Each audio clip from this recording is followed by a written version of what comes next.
coisa que, na verdade, por causa do pecado, muitas vezes está distorcida, não está perto, não está caminhando junto com aquilo que o Senhor nos criou para ser, com a identidade que o Senhor nos deu como criaturas criadas à imagem e semelhança dele.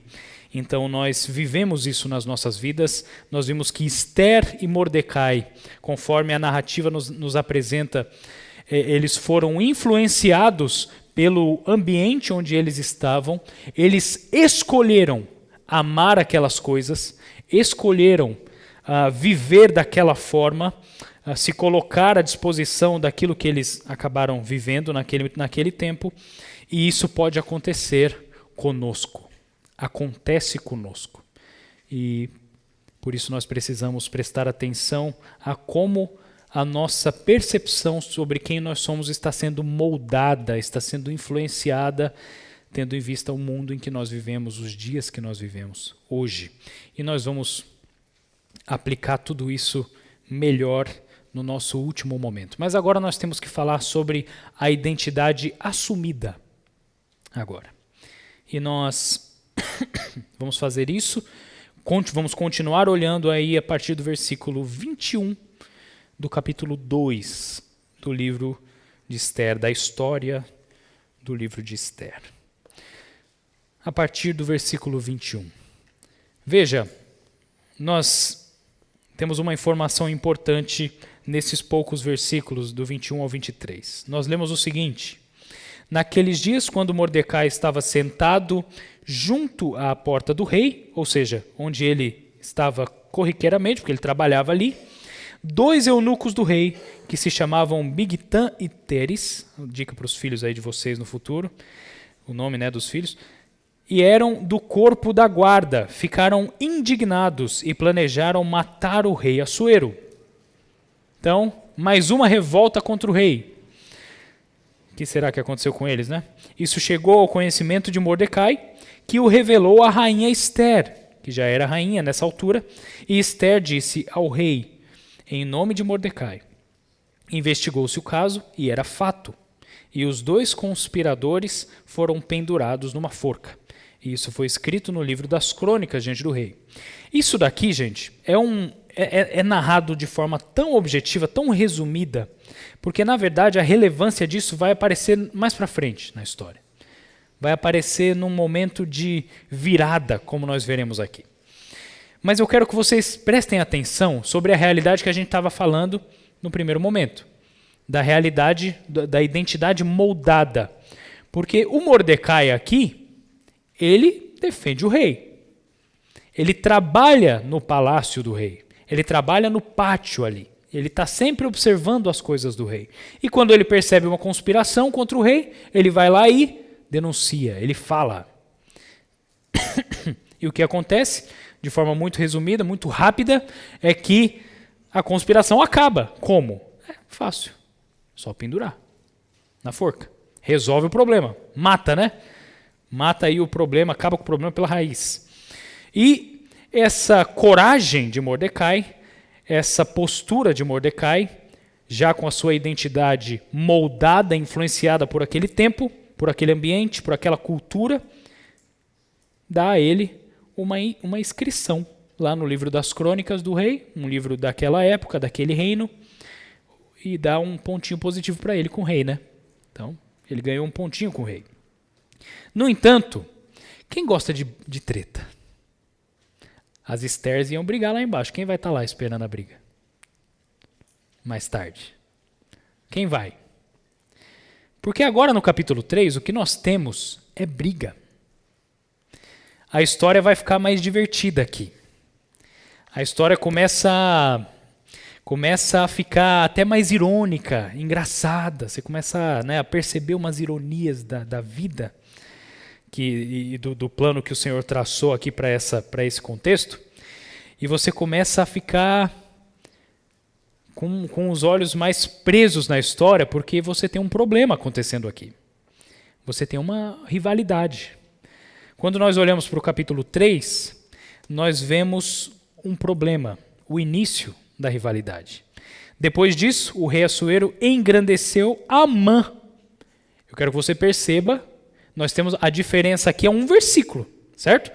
O último versículo do capítulo 2 é Mordecai ganhando uma inscrição no livro. Mas no capítulo 3, versículo 1, quem que foi engrandecido pelo rei Assuero? Amã. Amã, mas olha a descrição dele.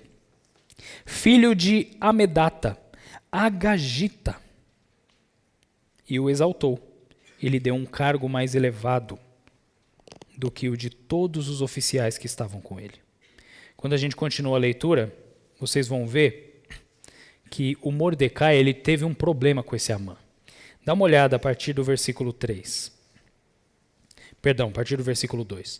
Todos os servos do rei, que estavam à porta do rei, se inclinavam e se prostravam diante de Amã, porque esta era a ordem do rei a respeito dele. Mordecai, porém, não se inclinava e nem se prostrava. Que coisa interessante. Algum tempo atrás, alguns versículos atrás, o Mordecai foi legal, ganhou um pontinho com o rei. Agora, o elevado, o engrandecido é o Amã. O rei deu uma ordem. Todo mundo tem que se inclinar, tem que se prostrar diante do Amã, porque ele é o próximo depois de mim. O rei deu essa ordem. Ótimo, estava todo mundo lá se ajoelhando e se inclinando no contexto do palácio do rei. Mas o Mordecai, ele é o difícil. Ele não abaixa. Mas o Mordecai não era cúmplice do rei? Ele não acabou de salvar a vida do rei? Por que agora ele rejeitou a ordem do rei? Por que agora ele fez que nem Vasti? Por que ele não fez antes? Quando eles estavam procurando mulher para o rei? Por que ele não escondeu a Esther de Baracama? Seja lá onde for, para ela não ir para aquele contexto. Por que ele não tinha agido assim até agora? Tem um problema aqui. Esse Amã, ele era descendente de um povo inimigo dos judeus. Lá atrás na história dos judeus. Vocês vão se lembrar.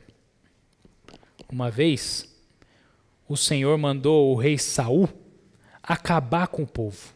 Um povo rival. Destruir tudo. Tudo. Eles tinham que fazer isso. Mas sabe o que o Saul fez? Ele chegou lá, nessa guerra, ganhou a batalha. Era para ter destruído tudo. Os bens, os animais, tudo. Sabe o que ele fez? Ele trouxe os boi, trouxe os bezerros, trouxe as ovelhas, trouxe tudo para Israel, o rei Saul. E no fim das contas, ele desobedeceu a ordem direta do Senhor. Aí o Samuel, o profeta Samuel, que era o profeta naquele tempo, que inclusive ungiu Saul e depois ungiu Davi. Saí não. O Samuel chegou e falou, cara, você é louco? Por que eu estou ouvindo daqui os mugidos dos boi, das vacas? Não era para você ter matado tudo isso, ter destruído tudo. Foi essa a ordem do Senhor. E aí o Saul olha e fala, não, né? Aquela conversa, não sei o quê. Samuel vai lá e faz o quê? Mata o rei, que Saul tinha trazido como prisioneiro, para obedecer a ordem do Senhor. Ele mata o rei e depois destrói tudo o que Saul não teve coragem de destruir. Esse povo que Saul não teve coragem de obedecer ao Senhor e destruir naquele momento é o povo de Amã. Ou seja, a descendência se esticou até aqui. Amã era desse povo, inimigo de Israel, que guerreava contra Israel, que Israel teve a oportunidade de destruir, porque o Senhor assim havia concedido. Não fizeram. E agora nós temos um inimigo de Israel aqui. Percebe por que o Mordecai agora não se prostra? Sabe aquele negócio de levou para o coração? Levou para o coração. Porque o Mordecai, antes de tudo, ele se lembrou que ele é israelita. Que ele pertence ao povo de Abraão. Ao povo que Deus, por meio de Moisés, tirou do Egito. Ele se lembrou. Quando? Quando ele viu seu rival. Quando ele viu o seu inimigo. Quando ele teve que se prostrar diante do seu inimigo. Então ele se lembra. A partir do momento que ele se lembra, então, ele toma coragem, assim como Vasti teve coragem, e ele não se prostra. Ele se mantém firme. E aí nós temos um problema. O que o rei Assuero fez com Vasti, quando ele foi contrariado por ela? Ele baniu Vasti. Vasti não podia mais frequentar o palácio. Não era mais esposa dele. Vasti, não quero mais saber de você, traz mulherada aí para eu escolher outra. O que Amã ia fazer com Mordecai aqui? O que ele podia fazer? Ele era o mais poderoso depois do rei. Ele podia fazer o que ele quiser. E foi isso que ele fez. Dá uma olhada no versículo 3. Então, os servos do rei que estavam à porta do rei perguntaram a Mordecai: por que você está transgredindo as ordens do rei? Dia após dia, falavam com Mordecai, mas ele não lhes dava ouvidos. Então, contaram isso a Amã, para ver se as palavras de Mordecai se manteriam de pé, porque ele lhes tinha declarado que era judeu. E agora, não é só o Mordecai que sabe que o Amã é inimigo. Agora, o Amã sabe que Mordecai é inimigo. E aí você tem briga, você tem treta, guerra, você tem morte. Certo? Agora o negócio ficou sério. E ele continua no versículo 5. Quando Amã viu que Mordecai não se inclinava, o judeu Mordecai não se inclinava e nem se prostrava diante dele, encheu-se de furor. Porém, julgou que era pouco nos seus propósitos atentar apenas contra o Mordecai, porque lhe haviam declarado de que povo era Mordecai. Por isso, Amã procurou destruir quem? Todos os judeus. Povo de Mordecai, que havia em todo o reino de Assuero. Agora você imagina, todo aquele território, 27 províncias, da Etiópia até a Índia, todo aquele espaço, que também era cheio de judeus, do povo de Deus, povo do qual viria o Messias, Jesus Cristo, Salvador, o nosso Salvador. Você imagina agora Amã, o mais poderoso depois do rei, querendo matar o povo de Deus. Porque ele se lembrou. Miserável Mordecai. Judeu. Eu não vou acabar só com você, eu vou acabar com a raça do seu povo inteiro, porque daquela vez vocês mataram os nossos. Gente, aí a gente tem um problema. Mas eu quero que vocês percebam uma coisa nesse trechinho aqui do capítulo 3 e a mudança que surge do capítulo 2 para o 3. No capítulo 2, Mordecai é associado do rei. Ele defende o rei. Ele serve o rei. Ele gosta da Pérsia. Ele gosta da riqueza que o rei tem. Não é à toa que a sua afilhada, né, está lá, como rainha, incentivada por ele, muito provavelmente. Mas agora, ele não se prostra. De algum modo, por causa de uma rivalidade, ele cria coragem e não é mais um servo absoluto da Pérsia. Ele se lembra de onde ele veio. Ele lembra da sua identidade. No fim das contas, Ele passa daqui para frente a assumir quem ele realmente é. Ele passa a assumir a sua identidade dada não por ele. Não por ele. Porque eu não sou capaz de fazer isso. Ninguém é capaz de dar identidade a si mesmo. A nossa origem é a nossa origem e acabou. Sou brasileiro. Eu queria ser americano, então agora eu sou americano. Não sou. Sou brasileiro. Nasci aqui. Não tem como mudar isso. Uma galera hoje em dia briga com essas coisas, né? Mas não tem como. Não tem como. E o Mordecai, ele se depara com essa realidade. Ele se lembra quem ele é. Eu sou judeu. Eu sou servo de Deus. Eu sou do povo que o Senhor tirou do Egito. E eu sou inimigo desse tal de Amã. Então ele cria força, cria coragem. E nós temos um ponto de virada aqui. É tão bom quando o nosso time ganha de virada, não é? Quem é palmeirense aqui? Qual que é o canto?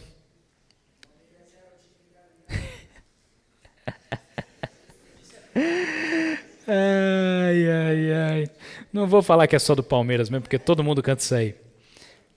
Mas, é tão bom. Vamos sair do futebol, né?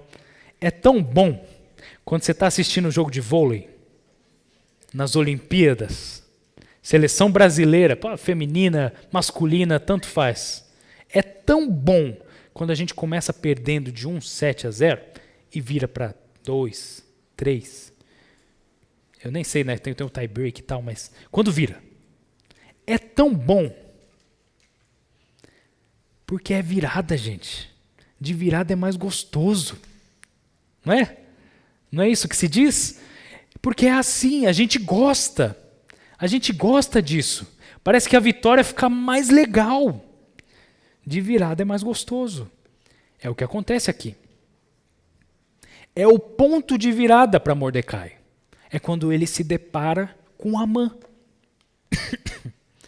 Mas esse é o ponto de virada do Mordecai. E a Esther? Como é que está a Esther? Porque agora o povo da Esther vai ser aniquilado. Ou não?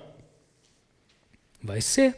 Quando nós lemos a partir do verso 12 do capítulo 3, nós lemos no dia 13 do primeiro mês, chamaram os secretários do rei, e segundo tudo que Amã havia ordenado, se escreveu aos sátrapas do rei, aos governadores de todas as províncias e aos chefes de cada povo. A ordem devia ser endereçada a cada província, no seu próprio modo de escrever, a cada povo na sua própria língua.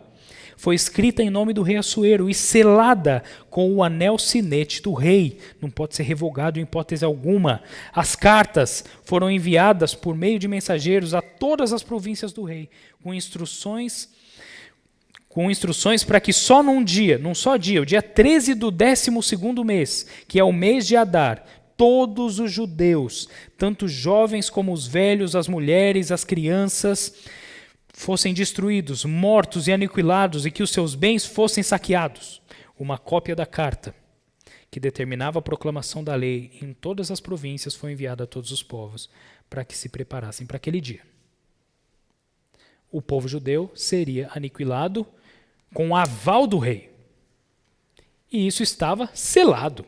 Não tinha mais conversa. Uma hora isso ia chegar para Esther, não é? É quando nós chegamos no capítulo 4.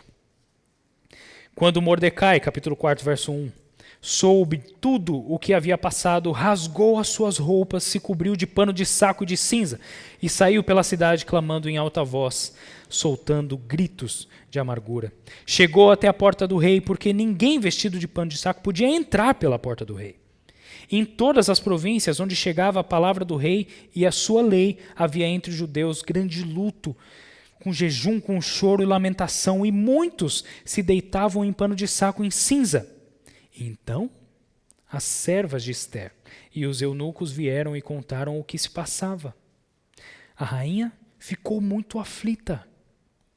Ela mandou roupas para que Mordecai pudesse tirar a vestimenta de pano de saco e se vestisse, mas ele não quis. Então, Esther chamou Hataque, um dos eunucos do rei, que este tinha escolhido para a servir, e lhe ordenou que fosse a Mordecai para saber o que se passava e por que ele estava fazendo aquilo. Ataque foi até a praça da cidade para encontrar-se com Mordecai junto à porta do rei. Mordecai contou tudo o que havia acontecido com ele. Disse também a quantia certa de prata que Amã tinha prometido pagar aos tesouros do rei pelo aniquilamento dos judeus. Também lhe deu uma cópia do decreto escrito que havia sido publicado em Suzã, ordenando a destruição dos judeus. Mordecai pediu a Ataque que mostrasse a cópia para Ester e a pusesse a par de tudo, a fim de que ela fosse falar com o rei e lhe pedisse misericórdia, e na sua presença lhe suplicasse pelo povo dela. Até aqui, o que Mordecai está fazendo ao pedir para Ester que ela fale com o rei, mediante tudo o que estava acontecendo, é uma chance, uma oportunidade que Mordecai está solicitando para Ester, para que Ester agora tenha o seu ponto de virada. Se Mordecai já teve esse ponto de virada, ao ver a Amã, saber quem ele é e não se prostrar diante dele, Ester ainda não teve. Mas ela tem uma oportunidade agora. Ela tem uma chance. Só que essa oportunidade, ela envolve riscos. A partir do verso 9. Ataque voltou e transmitiu a Ester as palavras de Mordecai. Então Ester falou com Ataque e mandou que ele entregasse a seguinte mensagem a Mordecai. Todos os servos do rei e o povo das províncias do rei sabem, e presta atenção nisso, que para qualquer homem ou mulher que, sem ser chamado, entrar no pátio interior para falar com o rei, não há outra sentença que não a de morte, a não ser que o rei estenda para essa pessoa o cetro de ouro para que viva. E eu, Ester, nesses 30 dias, não fui chamada para comparecer diante do rei. Nós temos um problema aqui. Problema grande. Primeiro, a rivalidade. Mordecai não se prostra. Amã descobre quem é Mordecai, a origem de Mordecai, e decide matar os judeus. A solução é Ester, que está dentro do palácio. E parece tranquilo, é só falar com o rei. Mas tem um problema aqui. Fazem 30 dias, um mês, que o rei não chama Ester. Será que o rei enjoou da Ester? Pode ser, né? Ele tinha a mulher que ele quisesse, a qualquer momento.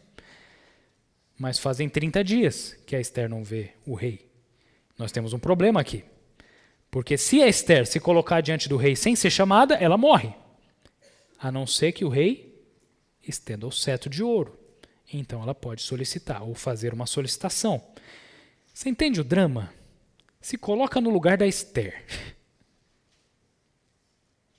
Se coloca no lugar da Ester. Ou ela assume a sua identidade, ou ela fica em silêncio e vê o seu povo morrer. Complicado isso aqui.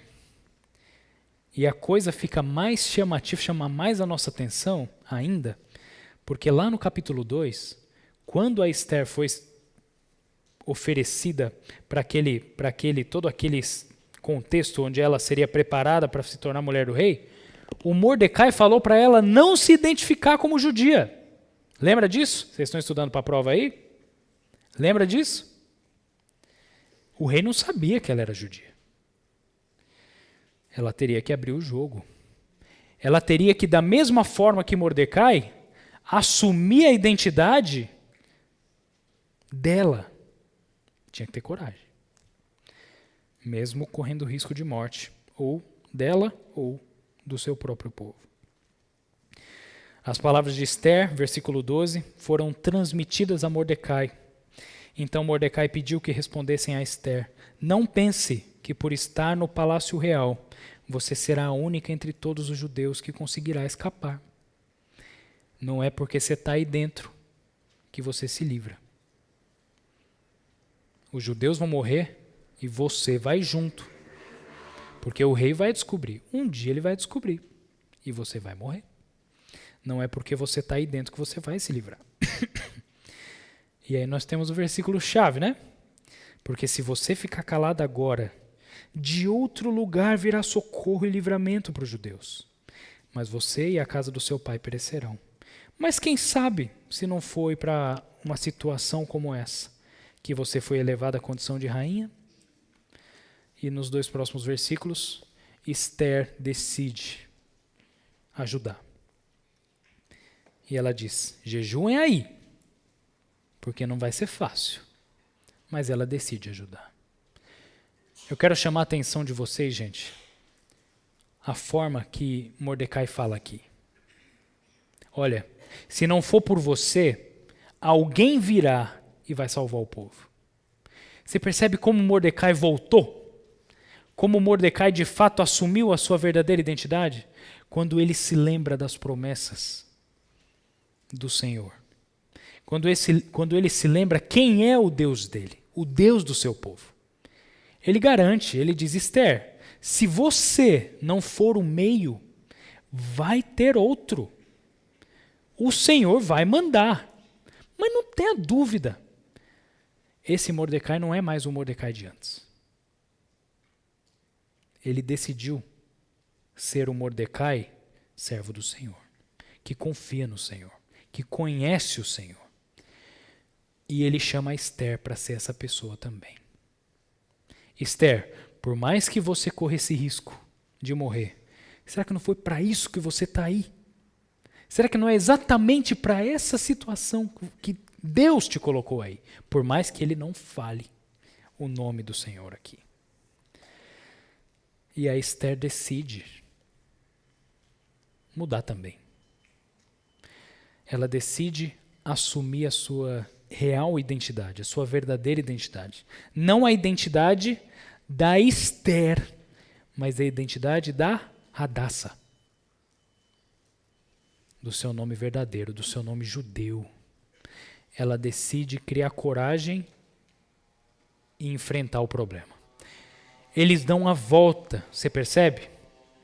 Eles iam em uma direção, eles estavam caminhando em uma direção e tudo parecia bom.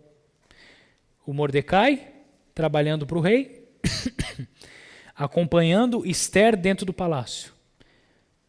E tudo caminhando bem. Esther desfrutando da sua riqueza, até que surge um problema. E por meio desse problema, eles têm que dar a volta. Eles têm que se voltar para quem eles realmente são. Eles têm que reconhecer a sua verdadeira identidade. E assim, assumi-la.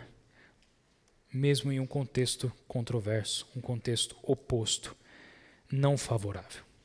O que eu quero chamar a sua atenção aqui, esse é o nosso penúltimo momento, né? O nosso último momento vai ser à tarde, mas eu quero chamar a sua atenção para uma verdade que a palavra de Deus nos apresenta por toda a Escritura.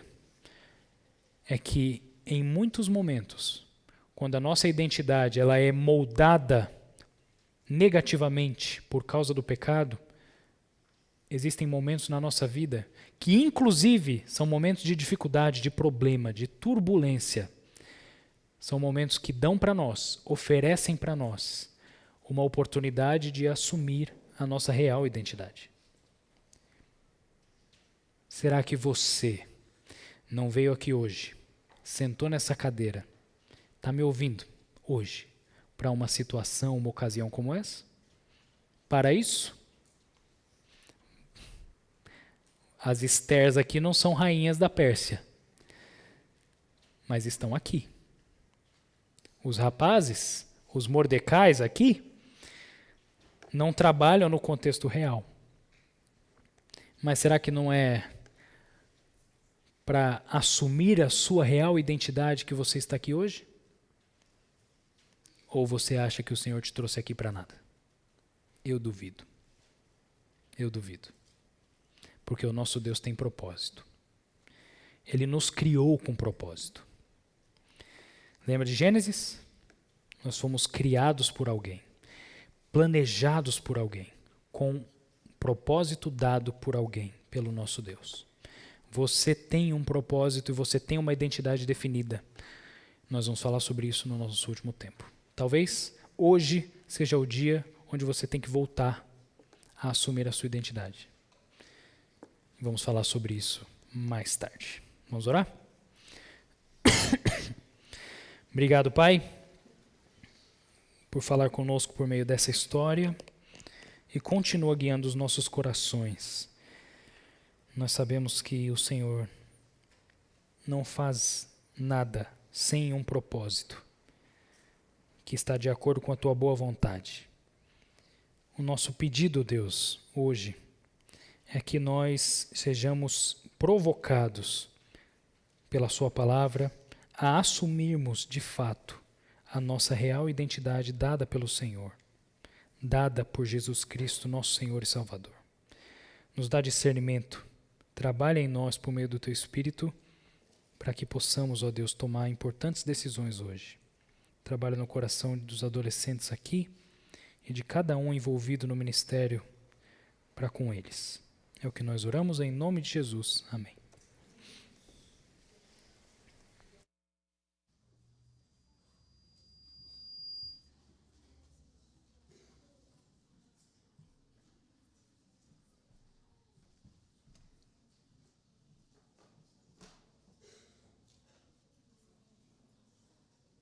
Amém.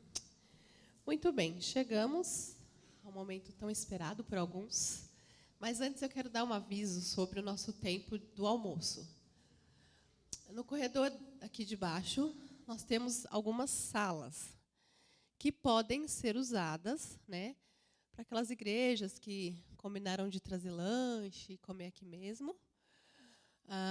Mas a gente tem que usar o mínimo de salas possíveis, tá bom? Então, não é uma sala para cada igreja, tá bom? As salas são coletivas. A princípio, a gente pode usar 2 salas. Aquela do fundo, que é maior, aquela que é direto lá de frente para o corredor, e uma outra da lateral. Se houver necessidade, aí a gente pode usar outra sala, mas, a princípio, 2 salas. E aí eu vou pedir, principalmente para os líderes, né, ficarem atentos, para deixar a sala o mais arrumadinha, limpinha possível. Tá bom? E... chegou o Paulo. E agora, na hora do nosso concurso, né, os líderes já sabem que eles vão ser convidados a aguardar lá fora. Está aqui, está aqui. E vai ficar aqui na sala só os líderes que são fiscais e os adolescentes que vão fazer a prova. Sem celular, sem Bíblia. Oi? Líder, leva os celulares dos seus liderados. Recolham os celulares.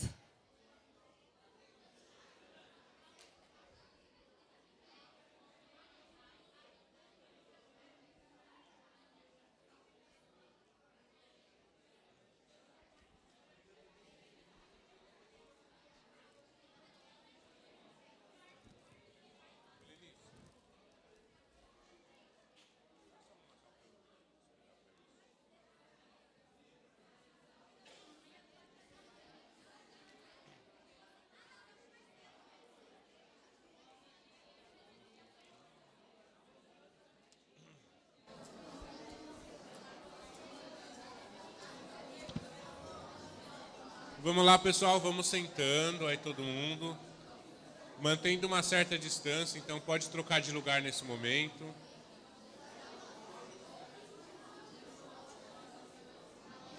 Ô, Karina, vai arrumando eles para não ficar tão colado assim.